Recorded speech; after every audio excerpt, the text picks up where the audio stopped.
Mensagens que edificam. O comentário de Carlos Henrique Silva.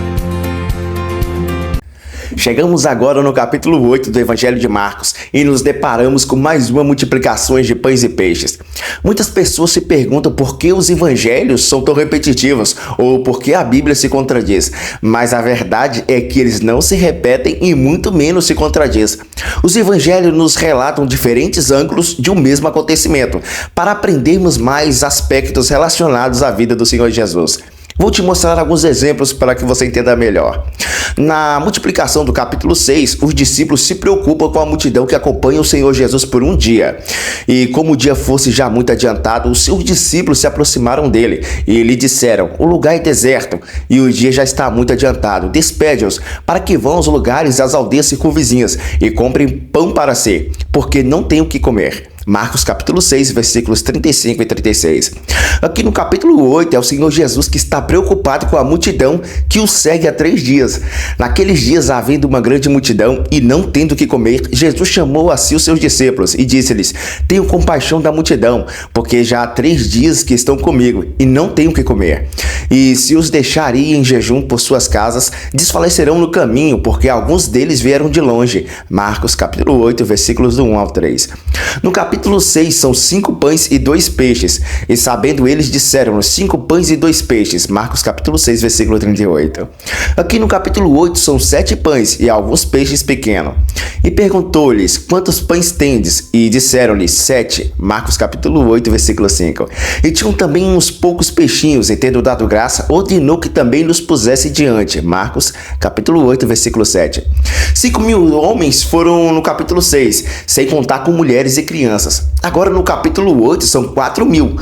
No capítulo 6 sobraram 12 cestos. Agora no capítulo 8 sobram 7 cestos. No Evangelho de Marcos, no capítulo 6, a partir do versículo 30, vemos o Senhor Jesus multiplicando 5 pães e 2 peixes, e foram principalmente para os judeus. No capítulo 7, nós vimos que os cães simbolizam os gentios e que comiam migalhas. Já agora, no capítulo 8, o Senhor Jesus faz o mesmo, porém em uma região habitada por gentios, Decápolis, mostrando que os gentios estão sendo alimentados igualmente foram os judeus. Nada na Bíblia está ali por acaso. Em uns vemos o ponto de vista histórico, em outros vemos o ponto de vista moral. Nos evangelhos, o Senhor Jesus é apresentado também em aspectos diferentes. O Evangelho de Mateus apresenta o Senhor Jesus como o perfeito rei, prometido a Israel. Por isso está cheio de citações do Antigo Testamento. Ali a genealogia do Senhor Jesus começa em Abraão, e é o patriarca de Israel, e passa pelo rei Davi. O Evangelho de Marcos apresenta o Senhor Jesus como o perfeito servo. Inclusive, por ser apresentado como servo, não vemos a genealogia do Senhor Jesus em Marcos.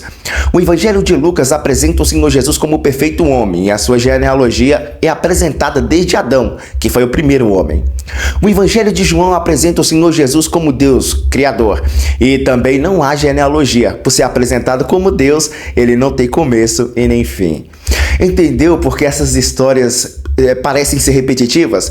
E não somente nos evangelhos. A ressurreição do Senhor Jesus foi escrita nos 4 evangelhos, e tem Maria Madalena e a outra Maria como principais testemunhas. Agora, já em 1 Coríntios, capítulo 15, nos versículos 4 a 8, Paulo menciona que o Senhor Jesus ressuscitou ao 3º dia, segundo as Escrituras, mas apareceu a Pedro e depois aos 12. E agora, será que a Bíblia se enganou? Não é nada disso. Aqui Paulo apenas segue um princípio bíblico, adotado também pelo sistema legal, judaico e romano, de não reconhecer mulheres como testemunhas. Nos evangelhos temos o fato e nas epístolas a doutrinas. É muito importante você entender isso. Cada relato apresenta um aspecto diferente da vida do Senhor Jesus. E isso é o que encontramos no decorrer de toda a Bíblia. O conselho que te dou é sempre esteja atento a esses detalhes. E sempre é bom comparar as passagens uma das outras para identificar o que há de diferente. Enquanto você vai analisando, tem muitas pessoas que desconfiam. E é o caso do próximo vídeo. Mensagens que edificam. O comentário de Carlos Henrique Silva.